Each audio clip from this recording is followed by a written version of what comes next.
안녕하세요. 남궁현우 목사입니다. 오늘은 교회 좀 추천해 주세요 두 번째 이야기를 하고자 합니다. 저번에는 우리가 교리대로 말씀과 성례와 권징 이 세 가지를 성실하게 이행하고 있는 교회, 그런 교회를 다녀야 한다고 이야기를 드렸습니다. 제가 작년에 4개월 동안 쉬면서 교회를 여러 곳을 다녀보았습니다. 목이 안 좋아서 교회에 오면은 말을 해야 되기 때문에 제가 담임하고 있는 교회는 나오지 아니하고 다른 교회를 4개월 동안 가족들과 탐방하며 예배하며 다녔습니다. 그때 제 마음은 제가 성도라면은 어떤 교회를 등록할 것인가 그런 생각을 하면서 교회를 다니고 예배를 드렸어요. 그렇게 다녀본 결과 3가지 조건으로 압축됐습니다. 물론 교리적으로는 말씀과 성례와 권징이라는 것을 제가 확실하게 믿고 따릅니다. 저희 교회선 그렇게 하고 있어요. 그러나 이 권징 부분을 행하는 교회를 오늘날 찾기란 너무나 어렵습니다. 그래서 교리적으로는 말씀과 성례와 권징 그런 교회를 찾고 싶지만 찾을 수가 없어서 실천신학적으로 제가 이 정도 교회라면 마음 놓고 다닐 수 있겠다라고 정리를 해봤습니다. 첫 번째는 역시 말씀이에요. 이 부분은 양보할 수가 없겠더라고요. 제가 성도라면은 어떤 교회에 등록할 것인가? 바로 성경 전체를 가르치고 선포하고 설교하는 교회입니다. 그런데 그 전체라고 하는 부분이 여러 가지 형태가 있어요. 너무 느리게 창세기부터 요한계시록까지 간다면 내 평생에 한 번도 못 듣고 죽을 수도 있어요.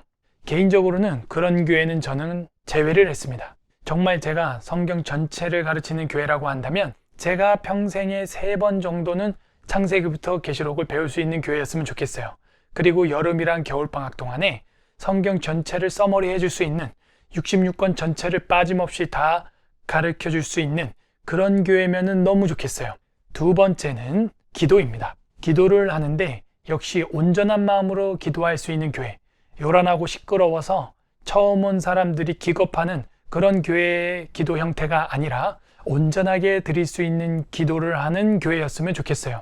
여기에는 이언도 포함되어 있습니다. 알아들을 수 없는 말로 기도를 하는 교회라면은 저는 별로 나가고 싶지가 않아요.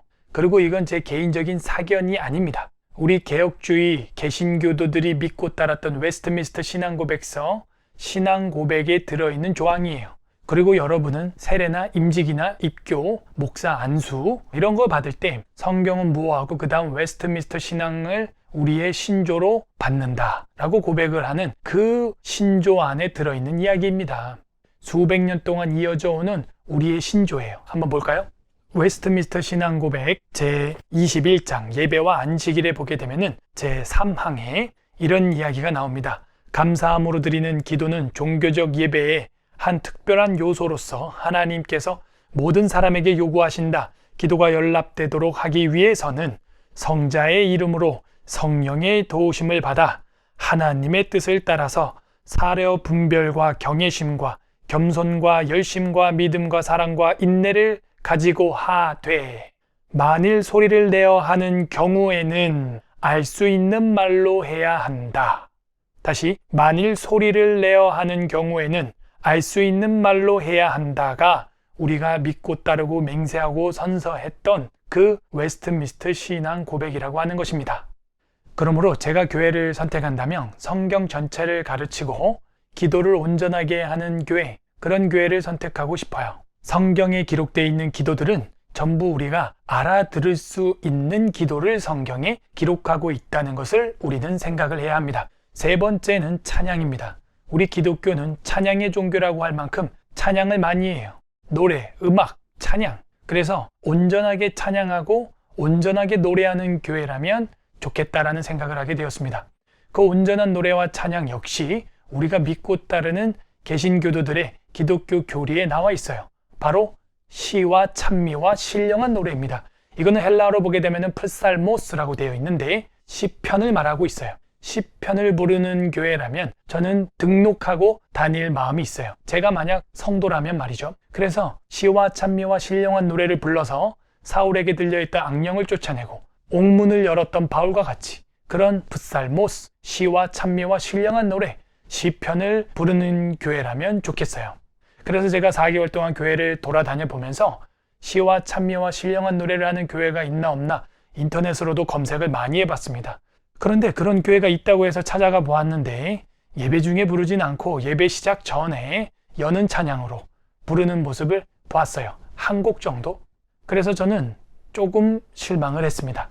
정말 온전하게 예배 가운데 하나님 앞에 신령한 노래를 부르는 그런 교회는 제가 찾아본 바로는 없었어요. 오늘 이야기를 정리하면 3가지입니다.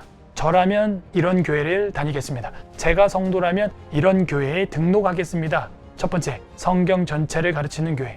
두 번째, 온전한 말로 기도하는 교회. 세 번째, 시와 찬미와 신령한 노래를 하는 교회. 이 마지막 부분도요, 역시 우리 교리 안에 들어 있습니다. 제가 다시 한번 찾아볼게요. 웨스트민스터 신앙고백서 제21장 5항에 보게 되면 예배와 안식일 부분에 이런 말이 있습니다. 경건한 마음으로 성경을 읽는 것과 예배는 이렇게 드려야 한다는 거예요. 건전한 설교와 하나님께 순종하여 사려 분별과 믿음과 경외심을 가지고 하나님의 말씀을 정성껏 듣는 것과 마음의 감사함으로 시편으로 찬송하는 것과 그리스도께서 정하신 성례를 합당하게 집행하고 값있게 받는 것. 여기 보니까 마음의 감사함으로써 시편으로 찬송하는 것이라고 되어 있습니다. 세계의 영미교회, 서구교회는요, 지금도 시편을 부르는 교회가 많이 있어요. 그런데 많은 교수님들과 박사들과 학자들이 이야기하는 바로는 대한민국에는 선교사들이 교회를 세울 때 이상하리만큼 시편 찬송을 안 했다는 겁니다. 이거는 정말 우리 선교사들이 놓친 부분이라고 할 수 있어요. 세계 모든 교회가, 유럽의 교회도 시편을 부르고 있어요. 그런데 왜 대한민국의 교회는 시편을 안 부르게 된 걸까요? 정말 마음이 아픈 이야기입니다. 그러므로 우리는 이렇게 말씀과 기도와 찬양을 온전하게 하는 그런 교회를 선택하길 바랍니다. 여러분께서 구독과 좋아요, 공유하는 것은 선교하는 것입니다. 그런 사람들이 오늘날 사이버 선교사입니다. 다음에 또 찾아뵙겠습니다. 샬롬.